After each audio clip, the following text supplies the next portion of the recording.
So many great players have been and gone, and so many great players have won the biggest prizes the game has to offer. However, this list isn't about them. This list is about, well, abject losers, in particular those who didn't win the Champions League. You might ask, can you really be an all-time great without winning the big one? Well, you tell me. These are the top 10 players to never win the Champions League. Number 10, Michael Ballack. When you think of the phrase proper midfield player, Michael Ballack would be right at the top of the list. He could defend, he could pass. When he hit a ball, it stayed hit. And at 6'2", he was an aerial threat. A player with a littered career, but a player who never won the Champions League. My disappointment is immeasurable, and my day is ruined.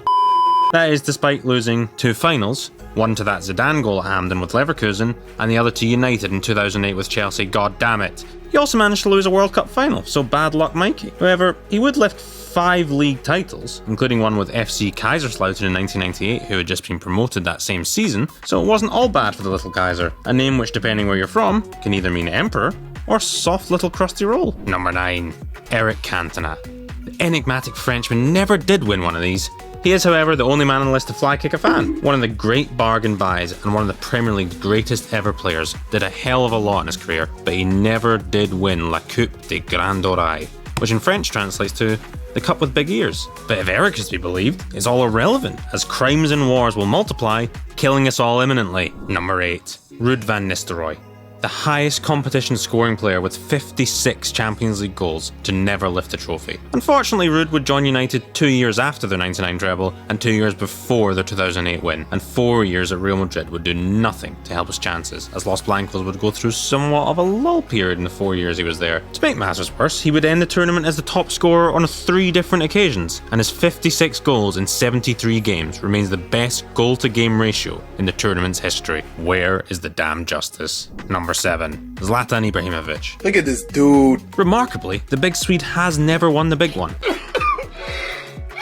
That is despite playing for 6 different teams who have won it, those being Ajax, Juventus, Inter, Barca, AC, and Man United.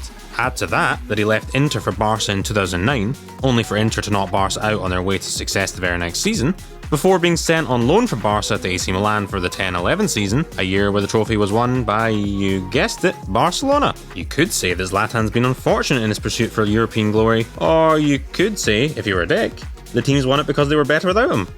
You could say that. You definitely could say that. I'm not saying you should, but you could. A whopping 510 career goals and counting, with multiple league titles in different countries, as well as a Europa League, make for an impressive career. But in terms of this list, pretty useless. And you know better football than me? No. So why are you talking about? Number 6, Patrick Vieira. The only man on the list to be part of a Champions League winning side at the start of the season they would win it. But unfortunately for Big Pat, he decided to leave Inter for Man City 5 months before they won it in 2010, as part of a historic treble under Jose. He would win an Invincible League title, as well as a World Cup in '98, ending his career as one of the most decorated midfielders of the last 30 years, but no Champions League. Sucks. Number 5, Pavel Nedved. Another player whose team would reach the final, the 2003 All-Italian clash between Juventus and AC Milan at Old Trafford. Arguably the most forgettable final of the 21st century, which the great Ballon d'Or winning Czech would miss anyway through suspension. Although, had he been playing, the result could have been very different than Milan winning on penalties after a dour 0-0. We will never know. Number 4, Fabio Cannavaro. One of only 3 defenders to lift the Ballon d'Or, after captaining his side to World Cup glory in 2006, where his country would concede only 2 goals all tournament, with none coming from open play. The 5'9" centre-back was one of the game's all-time great readers, more than making up for his lack of size. Height, and he would lift multiple trophies in his sparkling career, but unfortunately for him, not the one we're talking about. So unlucky Fabio, you just made the list. Number 3, Dennis Bergkamp. The man nicknamed the non-flying Dutchman due to his fear of planes was one of the greatest players to ever play in the Premier League, with some considering him to be even better, or at least as good, as the mercurial Thierry Henry. However, he would never lift the Champions League. That is despite spending 11 years at Arsenal. Oh, that makes sense. No, but seriously, he played for Ajax and Inter Milan, with Ajax's most recent victory coming 2 years after he left for Inter. So that is unfortunate. He would ever win an invincible Premier League title, which, as everyone knows, is the greatest achievement anyone could ever dream of. Ever. At least that's what's been drilled into me. Number 2. Gianluigi Buffon, one of the all-time great goalkeepers who famously never lifted the big one.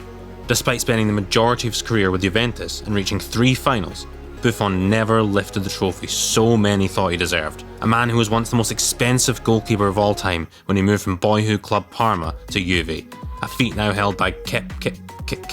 What? No, seriously, Kepa is the most expensive goalkeeper. Anyway, Buffon managed 11 league titles, 10 with Juventus and 1 with Paris Saint-Germain, as well as a World Cup, 5 Team of the Year appearances, the list goes on. Fun fact though, he also has a fear of wasps, a fear so bad that in his youth days, he used to refuse to dive for shots in case there were wasps on the floor. Number 1, R9, widely considered the greatest striker of all time by many.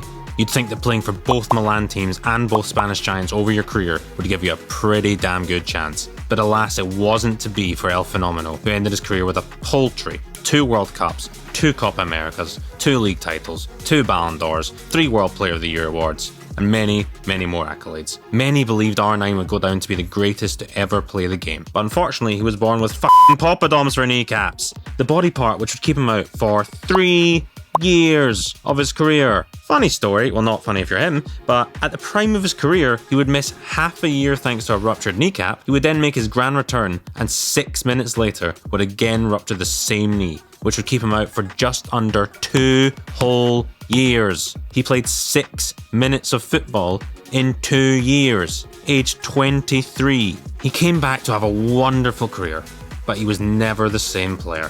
And honestly, I hate it. And that's our list. 10 great players and 10 great losers. Did we miss someone obvious? God, I hope not. I did 3 weeks of research. Oh, and don't forget to like and subscribe to Clan Jackal if you care about my well-being. Thanks.